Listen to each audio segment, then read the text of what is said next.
Hola, yo soy Ángela y soy graduada en psicología, estoy haciendo un máster de técnicas y estrategias infanto-juveniles y también estoy haciendo este curso y trabajo como educadora social en un punto de encuentro. Yo elegí este tema porque me causa muchísima curiosidad y sobre todo porque creo que no se habla casi nada y porque creo que cuando hablamos de, o cuando en general la sociedad entiende lo que son las mujeres como colectivo, las mujeres que están encerradas en alguna institución, pues a veces se nos olvidan o no pensamos en ellas, ¿no? Porque también viven como en una realidad alternativa. Entonces, nada, pues yo he elegido este tema de un poco para explorar un poco cómo el encierro en una institución psiquiátrica puede influir en la sexualidad de las mujeres. Y bueno, eso es un tema muy grande y muy extenso, pero voy a dar como unas pinceladas de lo que yo creo que puede ser importante para así hacer una idea global. Vale, bueno, esto es un poco lo que, como yo he dividido la tertulia, he puesto un poco en antecedentes de cómo históricamente no se ha patologizado el comportamiento femenino, se ha distinguido de lo normal de lo anormal. Eh, Luego los sesgos de género que se pueden estar presentes en la práctica psiquiátrica a la hora de hacer diagnósticos o intervenir y luego pues un poco la sexualidad en el contexto del encierro. Vale. Eh, bueno, para poner en antecedentes, cuando se habla de comportamiento femenino, o sea, realmente el comportamiento está también regido por unas normas que son la normalidad y la no normalidad. Entonces yo he elegido como mm, dos hitos así que yo considero importantes en los que se ha puesto normas al comportamiento de las mujeres, que son las brujas y la histeria. Entonces, bueno, yo creo que si me pusiese yo a hablar de todos los acontecimientos que han podido ejemplificar esto que voy a contar, bueno, estaría yo aquí hablando muchísimo tiempo, pero como son 25 minutos, pues nada, yo he elegido lo que yo creo que es importante y lo que ha podido marcar como un punto de inflexión en la historia en base al cual se ha creado como un discurso general de lo que es el comportamiento normal femenino y el anormal. Entonces, bueno, para empezar con las brujas, al final pues fue una época, ¿no?, en que la Inquisición, la religión y toda eh, la ciencia como medicina estaban asociadas de alguna forma y ellos mandaban lo que era la normalidad de la no normalidad. Ahí ya ponían como unas pautas de comportamiento que todos teníamos que seguir, ¿no? Yo creo que eso fue un hito importante en la construcción del discurso patologizante del comportamiento femenino. Y sobre todo, bueno, yo creo que todas así un poco sabemos que las brujas realmente no hacían ningún tipo de práctica de magia negra ni buscaban tampoco hacer daño a nadie, sino que simplemente eran mujeres que no seguían eh, la sexualidad hegemónica o no seguían las prácticas conductuales hegemónicas que se les imponía a las mujeres de la época y simplemente se salían un poco de la norma, ¿no? Entonces, principalmente lo que ellas hacían pues eso, era ejercer una práctica de la sexualidad no hegemónica, pues tener relaciones entre ellas, el lesbianismo, o simplemente no caer en la idea esta, ¿no?, que tenían todas las mujeres de tener que buscar una figura masculina para poder sobrevivir, básicamente. Entonces, pues ellas adoptaron como otra forma de vida, de vivir en grupos, vivir en comunas entre ellas, sin necesidad de depender de nadie. Eh, Luego muchas de ellas también eran mujeres que no tenían pues, edad para engendrar o que se consideraba que no tenían edad para engendrar y también muchas de ellas como que tenían muchísimo conocimiento y muchísima sabiduría sobre un montón de temas relacionados con la salud del ser humano, pues farmacología o ginecología, ¿no? Entonces, de alguna forma, claro, el conocimiento en general sobre la salud o sobre las diferentes cosas que afectan al ser humano estaban como eh, preservadas para el hombre. Entonces, claro, en el momento en el que sale un grupo de mujer a contar o a pasarse entre ellas todo el conocimiento que tenían, de alguna forma estaban desafiando este hecho, ¿no? De que el conocimiento era simplemente para los hombres. Entonces, al final, ese tipo de conductas eran entendidas como locura porque se salían de lo que era la normalidad o de lo que tenía que hacer una mujer, ¿no? Entonces ahí ya estamos, o ya se puso como una distinción entre lo que es locura y lo que es normalidad, que hoy día vemos que pues una mujer que es lesbiana o que no quiere tener hijos o que es muy intelectual, pues no la entendemos como loca tampoco, ¿no? O, bueno, depende, pero en aquel entonces pues sí sé que se entendía como locura. Eh, y luego otro hito importante en relación a cuando también se estaba empezando a patologizar el comportamiento propio de las mujeres es la histeria, ¿no? Que se definía como un nerviosismo exclusivo de la mujer que estaba relacionado con sus genitales, ¿no? Pues esto de que eh, era un nerviosismo que tenían las mujeres simplemente por tener útero y por tener ovarios, ¿no? Y que luego les salía por la vagina, esto que decía Freud y todo esto. Entonces, bueno, al final simplemente se está patologizando la realidad de las mujeres de la época, ¿no? Porque al final cada una tenía su propia realidad, eran víctimas de muchísimas violencias de las que nadie hablaba porque era lo normal, ¿no? Entonces, claro, hasta qué punto esto del nerviosismo era realmente una enfermedad intrínseca del cuerpo de las mujeres y no simplemente una respuesta normal a un contexto bastante patógeno que les estaba generando todo este malestar. Entonces, bueno, ahí ya se estaba clasificando la realidad de las mujeres como locas, ¿no? Como tú tienes un problema dentro de ti eh, y entonces pues estás loca, ¿no? O sea, no es que estés reaccionando a un contexto que realmente está, pues que estaba como estaba, ¿no? En aquel entonces. Y esto de furor uterino también era una forma de llamar a la histeria. En el que o sea, se utilizaba para justificar que existía como un factor biológico eh, que decía que las mujeres tenían como más propensión a la afectividad y a la emotividad y que esto de alguna forma quedaba contrastado con la superioridad intelectual que tenían los hombres, ¿no? O sea, se buscaban palabras, se buscaban etiquetas diagnósticas para justificar que las mujeres tenían capacidades o que eran más incapacitadas con los hombres.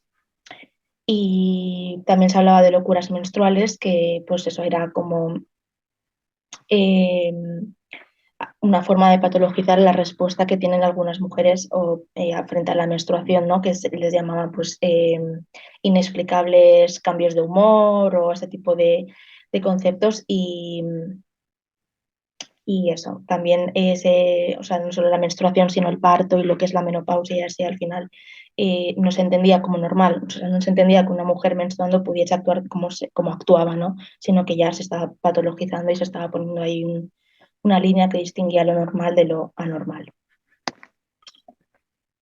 Vale, luego he puesto ya como concretando un poco en España la influencia del franquismo en este tipo de prácticas patologizantes, ¿no? Entonces, al final se encerraba a las mujeres que no cumplían con el mandato hegemónico de lo que suponía ser mujer y por no cumplir sus propios roles, ¿no? Pues un poco lo que decía antes de que las brujas de prácticas sexuales homosexuales, pues aquí, por ejemplo, era lo mismo, ¿no? Entonces, si tú no cumplías con lo que se esperaba de ti, pues entonces era una justificación suficiente para que alguien tome poder sobre ti y enterrarte, ¿no?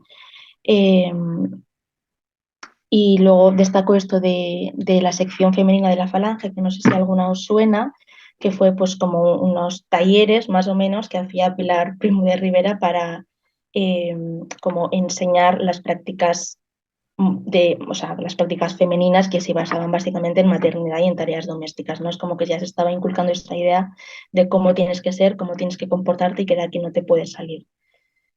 Eh, He puesto aquí dos textos de un poco, esto los he sacado de un estudio que hacía, bueno, que se estudiaba un poco testimonios de mujeres que fueron ingresadas en psiquiátricos en la época del franquismo y luego, claro, las notas que cogían los psiquiatras en relación a este tipo de comportamientos, ¿no? Entonces, por ejemplo, esta desde su salida del manicomio ha vuelto a ponerse en relación con otros hombres distintos.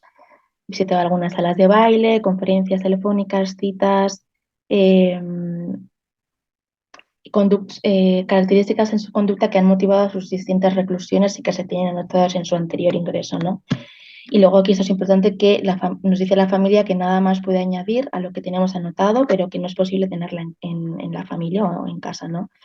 Entonces, claro, aquí ya estamos viendo cómo ya se estaba poniendo como enfermedad simplemente el hecho de pues, quedar con hombres o de tener quizá una erótica no hegemónica de la época. Entonces, lo que decía la familia era muy importante porque de alguna forma la familia ya no estaba dando permiso a que a esta mujer pues se le encerrase, ¿no? Entonces aquí ya estamos hablando de la involuntariedad de los ingresos que todavía ahora persiste, pero que en aquel momento, o sea, la familia tenía completamente toda la legitimidad para poder encerrar a alguien que considerase que no, que estaba loca, ¿no? Eh, entonces, aquí también os he puesto otro texto de obsesionada por tener novios, llevar una vida independiente, contactos sexuales con sus parejas, lo que pone de relieve que su conducta no es normal ni correcta en una señorita, ¿no? Pues esto es bueno, otro ejemplo más de cómo se estaba poniendo la etiqueta de enfermedad en lo que era un comportamiento que hoy día entendemos como normal, ¿no? Eh, entonces, dentro de toda la categorización psiquiátrica que existía en aquel entonces, había un apartado que se llamaba trastornos éticos y de la vida adulta, en el que se recogían un poco ese tipo de comportamientos.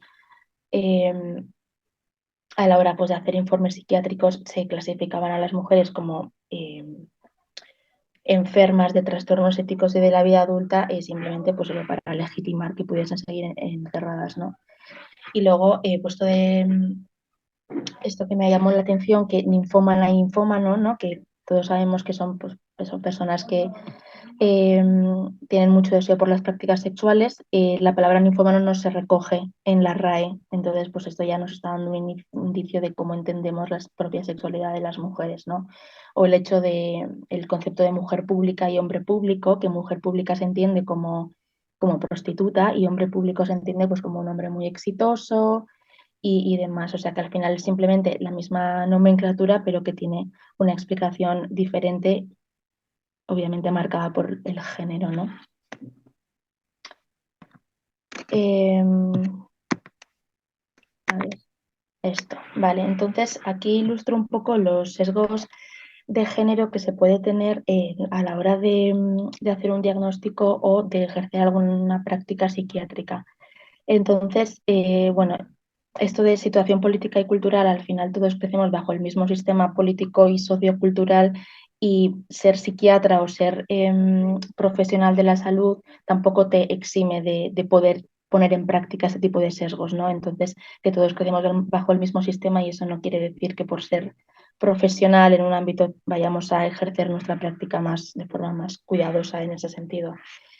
Y luego el modelo de salud androcéntrico, que es que al final todos los estudios médicos y psiquiátricos que se han hecho han estado centrados en lo que es el estudio de la salud del hombre con una mirada androcéntrica. Entonces, claro, pretenden hablar de salud femenina o de salud de la mujer bajo este mismo concepto cuando las realidades que sufren o que sufrimos son completamente diferentes, ¿no?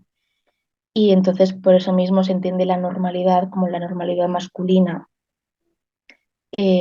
Por lo tanto, ya cuando hablamos de pues eso, un comportamiento igual más propio de las mujeres o más femenino, ya se puede entender como patologizante porque no entra dentro de esta normalidad. Luego me pareció importante recalcar que se hizo bueno, un estudio, simplemente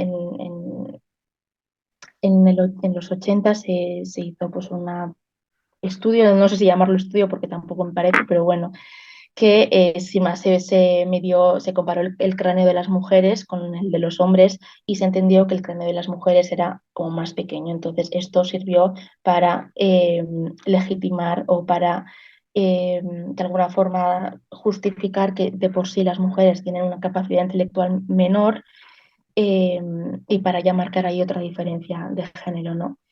Y luego relacionado con esto, he puesto aquí un pequeño texto de un artículo. Moebius habla de la locura que padece la mujer que posee ansias de libertad y autodeterminación. dirá que se trata de una forma de degeneración, una condición morbosa, ¿no? Moebius es el mismo que hizo este estudio del cráneo y vemos que aquí ya está poniendo como las ansias de libertad y la autodeterminación como si fuesen conductas patológicas y que fuese algo a corregir. Em, Luego también en diferentes psiquiátricos, este concretamente, bueno, el que voy a deciros ahora de Pakistán, las formas de control dentro de lo que es la institución psiquiátrica, la forma de control al comportamiento agresivo que puedan presentar las mujeres, se consideraba que tenía que ser diferente al de los hombres, porque se asumía que las mujeres tenían de por sí intrínsecamente una pasividad específica como que va asociada a su propia feminidad, ¿no? Entonces, que simplemente bajo este concepto la forma de controlar su comportamiento tenía que ser distinto. Entonces, muchas veces se llevaba a la sumisión física, es decir, atarlas a una cama y esperar a que se les pasase cuando en el caso de psiquiátricos en el que había hombres se hacía de una forma diferente, ¿no? Entonces, pues ahí vemos también cómo un estereotipo de género puede afectar a la práctica psiquiátrica. Eh, También a la hora de, bueno, en las exhibiciones sexuales que tenían muchas de las mujeres internas, pues eh, como un comportamiento sexual igual un poco más desinhibido, como entenderían ellos, ¿no? Eso se entendía como una naturaleza rapaz, es decir, o sea, de alguna forma ellos justificaban que a estas mujeres les pudiesen agredir por las exhibiciones sexuales que ellas pudiesen practicar dentro del entorno y se asociaba con bueno, un comportamiento muy sexualizado, obviamente desde un prisma despectivo. Y luego me ha parecido también importante señalar este concepto de matriz infantil, que no sé si alguna vez lo habéis oído, pero yo sí que lo he escuchado alguna vez y es esto de ya, pues eso, es como una etiqueta diagnóstica o como ya patologizar el hecho de que una mujer pues tenga una matriz más pequeña, por lo tanto no capaz de engendrar un bebé. Entonces, bueno, aquí ya se está poniendo como una enfermedad el hecho de que una mujer no pueda cumplir con sus roles establecidos, que es el hecho de ser madre, ¿no? Y bueno, también la administración de psicofármacos, que es muchísimo más frecuente en mujeres y que también es como un,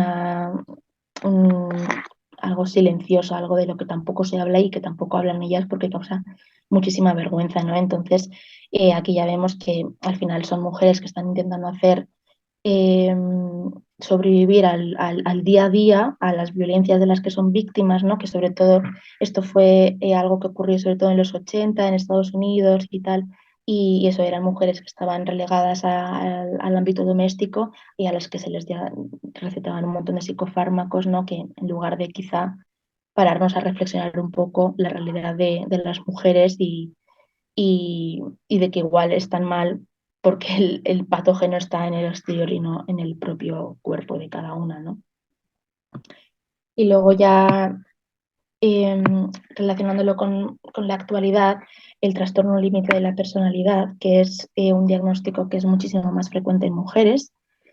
Entonces, claro, yo aquí pues planteo la duda, ¿no? De si realmente eh, las mujeres tienen más problemas comportamentales que se relacionan con el trastorno límite de la personalidad o es que simplemente hay un sesgo a la hora de diagnosticarlo que está muchísimo más frecuente en mujeres, ¿no? Entonces, a la hora de leer los criterios, pues, que son unos cuantos, pero así de forma resumida, pues son personas manipuladoras, emocionalmente volátiles y personas débiles, ¿no? Que curiosamente también se relacionan con muchos de los estereotipos eh, de género atribuidos hacia las mujeres. Eh, y, y, bueno, esto del 46% de personas admiten haber sido víctimas de violencia sexual antes o desde los 18 años, son las personas diagnosticadas de TLP, ¿no? Que bueno, pues admiten haber sufrido diferentes tipos de violencias sexuales antes de esta edad.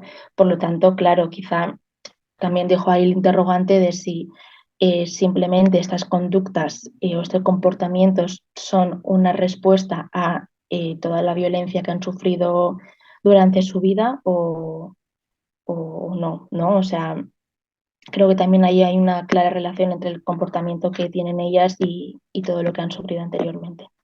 Y luego, pues el estigma que tienen, porque, bueno, no sé vosotras, pero yo percibo o cada vez que escuchamos hablar de que una persona es TLP o que se dice así, ¿no? Es TLP o tiene TLP, pues es como que ya se encienden las alarmas y a ver cómo me habla, a ver qué hace, a ver qué no, ¿no? Ya vamos a buscar como el patógeno de su comportamiento y que eso genera pues que tengan muchísima más estigma hacia ellas.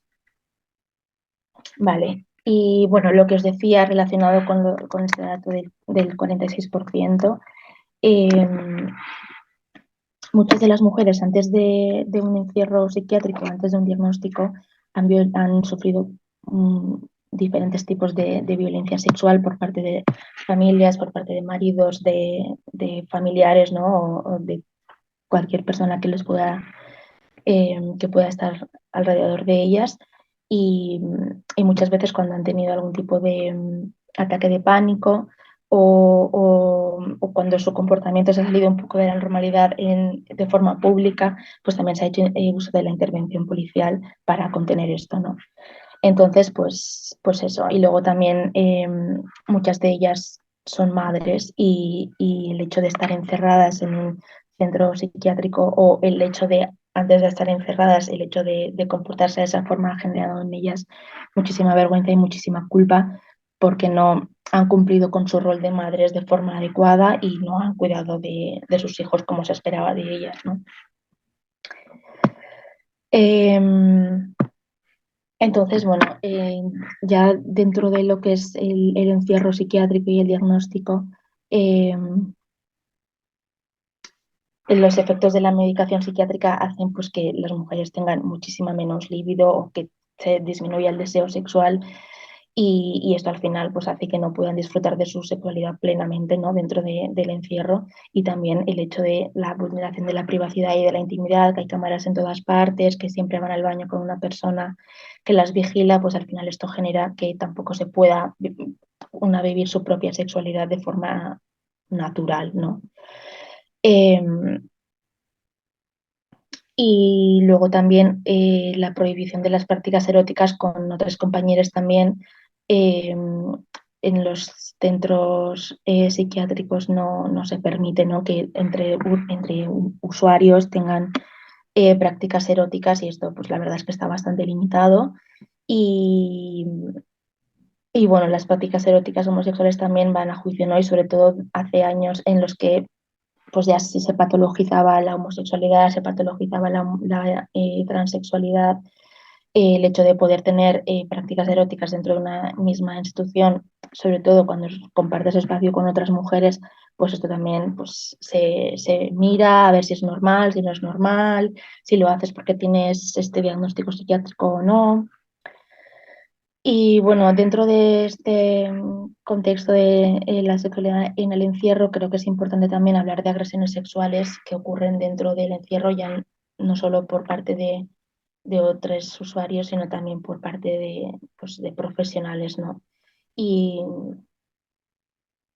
y esto de NHS, que es lo que se dice la Seguridad Social de Reino Unido, se hizo un estudio pues de abusos sexuales dentro de lo que es el ámbito sanitario y se dijo que el 78% de las personas que habían sido abusadas eran internas. Entonces, pues bueno, esto nos deja ahí un poco en cuestionamiento de cómo las prácticas psiquiátricas se están ejerciendo, ¿no?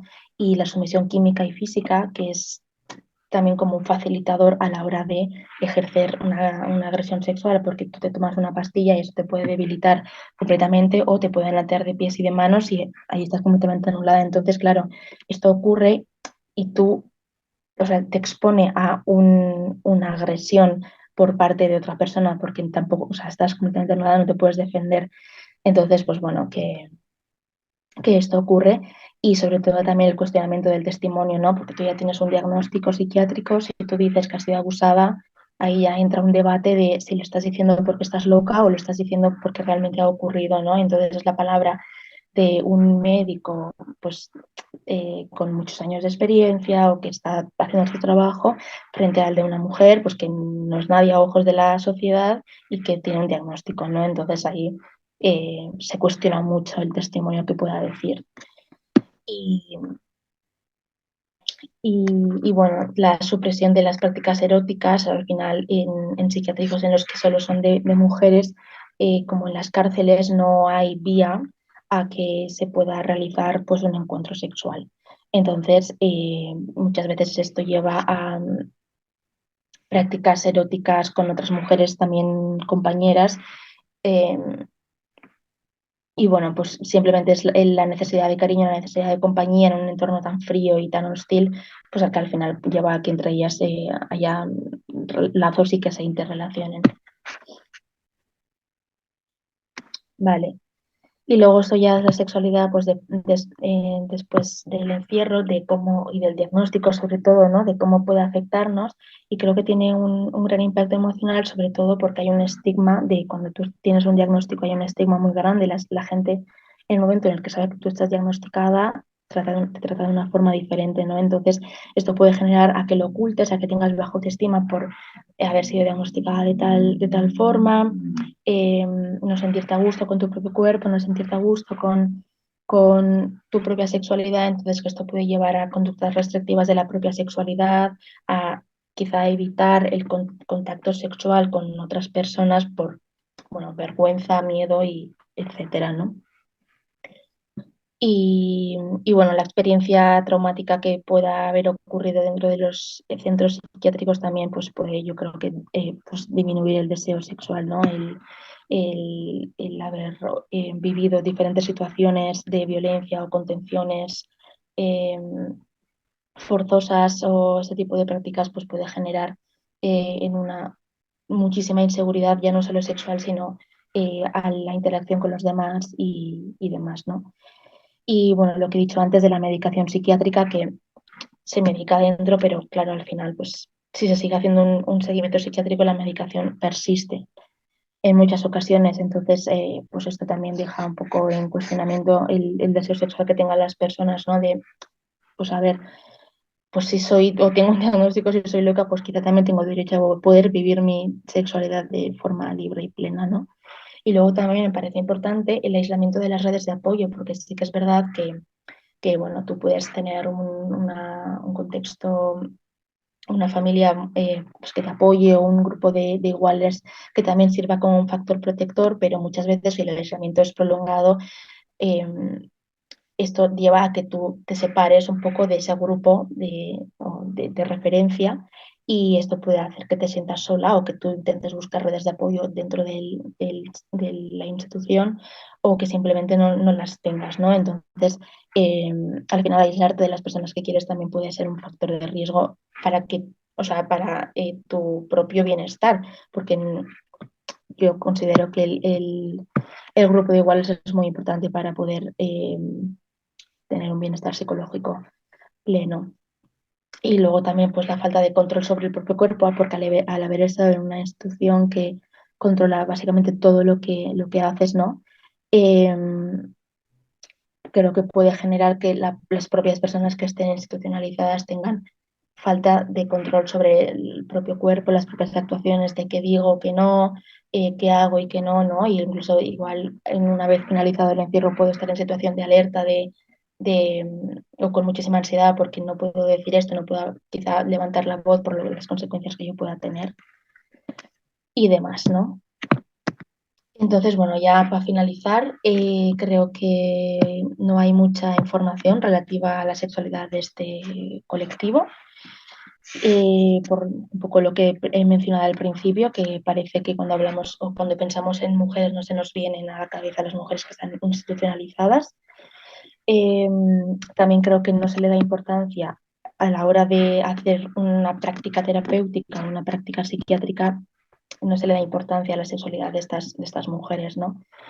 Eh, y que hay muy pocos estudios relativos a las agresiones que pueden sufrir dentro de las instituciones y que creo que hay más relativas a compañeros entre profesionales de la salud, pero quizá no tantas a pues, relativas a las internas y a las psiquiatrizadas. Y nada, esto sería todo.